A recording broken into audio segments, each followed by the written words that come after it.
À présent, tout le monde le sait, Kurama est mort en se sacrifiant pour sauver ce qui lui était cher. Et il a dû laisser Naruto seul, privé de sa puissance, mais surtout de son compagnon de toujours. Et comme l'a dit Naruto dans les derniers épisodes, c'est comme s'il avait un vide en lui. Car jusqu'à présent, Naruto et Kurama ne s'étaient jamais quittés. Et au moment d'utiliser le mode Baryon, Naruto était convaincu qu'il allait mourir avec lui. Et c'est pour ça qu'il était brisé quand il a appris que Kurama allait mourir seul. Et ça l'avait rendu très triste. Mais notre Shirokage a décidé d'aller de l'avant pour faire honneur au sacrifice de Kurama. Mais maintenant, ce qui va nous intéresser aujourd'hui, c'est la puissance actuelle et future de Naruto. En perdant Kurama, c'est une évidence, il est devenu beaucoup moins fort. Et en inspectant son état, Sakura a dit qu'après avoir perdu Kurama en affrontant Ichiko Tsuki, Naruto n'a plus son chakra surhumain. Et du coup, il ne pourra plus produire des jutsu surpuissants comme auparavant. Et Kurama avait dit exactement la même chose avant de mourir. Comme quoi, une fois qu'il ne sera plus là, Naruto n'aura plus la même puissance. Et du coup, s'il ne fait pas attention lors de ses futurs combats, il mourra et rejoindra Kurama dans l'au-delà plus vite que prévu. Mais Naruto reste le personnage principal de l'œuvre d'origine, donc je le vois mal rester à ne rien faire, alors qu'il y aura de plus en plus de menaces qui vont s'attaquer aux habitants de Konoha. Et je préfère largement voir Naruto livrer un dernier combat et mourir que de rester à observer son fils se battre pour les protéger sans rien faire. Parce que là, vous avez dû le remarquer, mais Naruto n'est plus la personne qui protège les autres, mais il fait partie des personnes qui doivent être protégées. Et c'est ce que Boruto et Kawaki se sont dit. Maintenant, c'est à eux de protéger Naruto.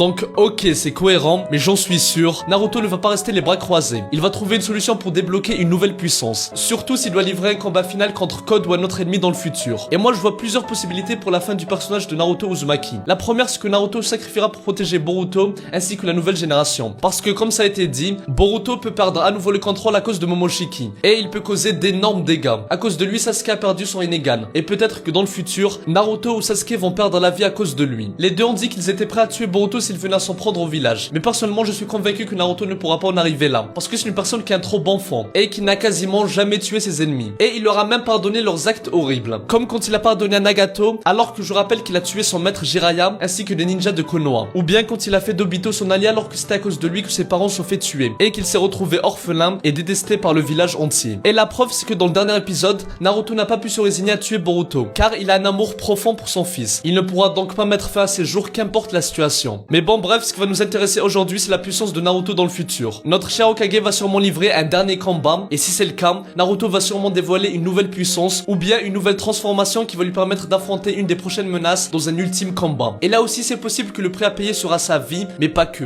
Car une des possibilités, et ça va être le sujet du jour, c'est que Naruto s'allie une dernière fois avec tous les Biju qui donneront leur vie pour offrir une puissance monstrueuse à Naruto. C'est triste, mais c'est une des plus belles choses qui pourrait arriver. Parce qu'en l'aidant, ils rendront hommage à Kurama, leur ami défunt. Et ça sera un cadeau d'adieu à Naruto, le seul humain qui les a acceptés et qui les a traités comme des êtres vivants et pas comme des monstres. Salut tout le monde, c'est Abdou, j'espère que vous allez tous très bien. Vous l'avez compris, on va parler aujourd'hui de la future puissance de Naruto. Actuellement, il est devenu beaucoup plus faible et ça me fait mal de le dire, mais face à des personnages comme Code, il ne fera pas le poids. Amado l'a confirmé, si Naruto affronte Code, ça ne sera pas comme contre Delta ou Ishiki, la finalité du combat sera une mort certaine pour Naruto au vu de sa puissance actuelle. Je dirais même qu'il ne pourra même pas vaincre Code et se fera tuer, sauf s'il dévoile une nouvelle puissance ou bien une nouvelle transformation, et ça sera l'objectif du jour. On va parler du power-up que Naruto pourrait avoir prochainement. On commence juste après ma question de culture, citez-moi au moins 3 Jinchuriki. Bonne chance à tous et bon visionnage. Les amis, je rappelle très rapidement que j'ai créé une chaîne secondaire. Oui, j'avoue, ça tarde, mais avec les études c'est un peu compliqué, mais là c'est promis, la première vidéo sortira en octobre, donc foncez vous abonner pour le soutien. Le Twitter est aussi en description si vous voulez vous tenir au courant de l'actualité. Bref, let's go. On va d'abord parler de la puissance de Naruto dans Boruto avant la perte de Kurama, car beaucoup de personnes sous-estiment sa puissance et n'ont pas saisi plusieurs choses, notamment sur les pouvoirs que Naruto a eu à la fin de Naruto Shippuden, c'est-à-dire le mode ermite de Rikudo et le chakra de tous les Biju.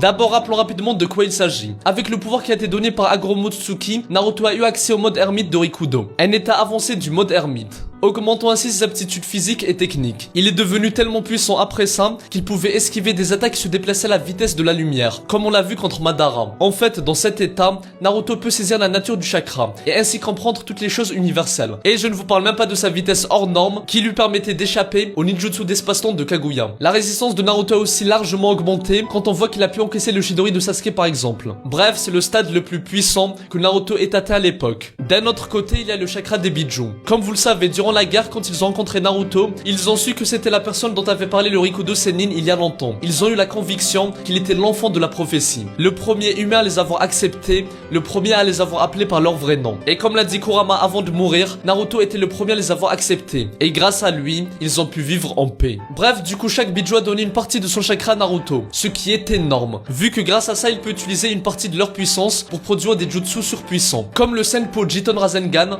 où Naruto combine son Rasengan avec le Jiton de Shukaku, pour créer un Rasengan avec des marques du Somodi, ce qui lui permet d'immobiliser son adversaire. Il y a aussi le Senpo Shuriken de Magma, où cette fois-ci Naruto utilise le chakra de Son Goku, le Biju à 4 queues, pour créer un Rasen Shuriken immense composé de lave. Vous l'avez compris, grâce aux autres Biju, Naruto était devenu un monstre en termes de puissance. Je n'ai même pas mentionné le Mega Rasen Shuriken démoniaque, la technique ultime créée par Naruto, dans laquelle il utilise la puissance des 9 Biju en même temps. Si vous êtes chaud, je détaillerai une autre fois toutes ces techniques, mais maintenant on passe à la suite. Dans Boruto, beaucoup de personnes disent que Naruto a perdu le mode ermite du Rikudo, ainsi que le chakra de tous les Biju, ce qui est totalement faux, et on va le prouver. Et je vais vous donner 3 preuves concrètes. D'abord, on va s'attaquer au chakra des Biju. Durant son combat contre Delta, Naruto utilisait le Yoton Rasen Shuriken, qui est, je rappelle, un Rasengan avec de la lave, utilisant le chakra du Biju à 4 queues, Son Goku. Donc c'est confirmé, dans Boruto, Naruto a gardé le chakra des Biju. Et même dans les romans de Naruto, qui nous racontent ce qui se passe après la 4ème grande guerre ninja, ça a été confirmé que Naruto a gardé une partie du chakra des démons à queue. Bref, maintenant concernant le mode ermite du Rikudo. J'en suis sûr, Naruto n'a pas perdu ce mode dans Boruto. Premièrement, dans le manga, on voit clairement sur sa main la marque du soleil, qui est le symbole du pouvoir de Rikudo qu'Hagoromo a transmis à Naruto dans Naruto Shippuden. Et jusqu'à présent, dans Boruto, Naruto utilisait automatiquement ce mode mélangé à Kyuubi. Et vous êtes nombreux à confondre le mode ermite du Rikudo et le mode Kyuubi combiné au mode ermite. Et c'est vrai, dans Boruto, l'apparence est très similaire. Mais pour faire la différence, il faut voir ses yeux. Dans le mode ermite, combiné au mode Kyuubi, il a la couleur orange autour des yeux, comme durant le mode ermite seul. Alors que là, regardez, dans le mode Rikudo, ce n'est pas le cas. Et vérifiez dans Boruto, quasiment à chaque combat, il a cette apparence. Donc voilà, argumentez dans les commentaires, mais moi j'en suis sûr, Naruto a clairement le mode Rikudo, ainsi que le chakra de tous les Biju dans Boruto. Maintenant, on arrive au drame qui est arrivé récemment, la mort de Kyuubi. En perdant Kurama, Naruto a perdu une grande partie de sa puissance, car Kurama était le plus puissant des 9 Biju. Par contre, il n'y a rien qui nous dit que Naruto a perdu le chakra des autres Biju.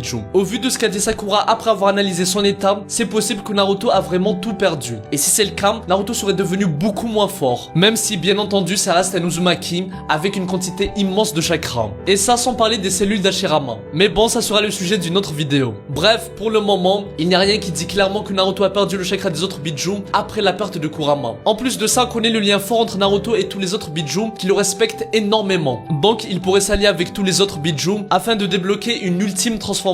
Et là, je vais revenir sur le passage de la mort de Kurama. Quand il a quitté Naruto, on a vu tous les Biju rassemblés, car ils ont su que leur cher ami les avait quittés. Mais là, on peut l'interpréter de deux manières. Soit ça prouve que le lien entre les Biju et Naruto a été rompu, vu que c'était Kurama qui faisait le lien entre eux. Ou bien, et là je vais rentrer dans une supposition, Kurama leur a peut-être laissé un dernier message, qui est de prendre soin de Naruto après sa mort. Et j'en suis convaincu, si Naruto a besoin d'aide, c'est impossible que les Biju n'interviennent pas. Surtout que c'est grâce à Naruto qu'ils ont pu faire des siestes à volonté et manger de l'herbe biologique pendant 15 piges. Donc ils ont intérêt à se bouger. Et sérieusement, dans Boruto, mis à part Kurama, les Biju ne servent à rien. Sans parler de Shukaku qui passe du monstre Tanuki craint par le monde entier à un simple jouet pour gosses. Franchement, il faut vraiment qu'il se rattrape en saluant Naruto. Et les amis, si ça arrive, c'est triste, mais je pense que ça sera la fin pour eux. Parce qu'en ce moment, vous l'avez remarqué, il y a de plus en plus de menaces qui dépassent largement le niveau d'un Biju comme on le voit avec les Otsutsuki. Je rappelle que Momoshiki a humilié Hachibi et Shukaku a dû fuir contre Urashiki. Donc les Biju seuls seront de plus en plus faibles face aux futurs ennemis.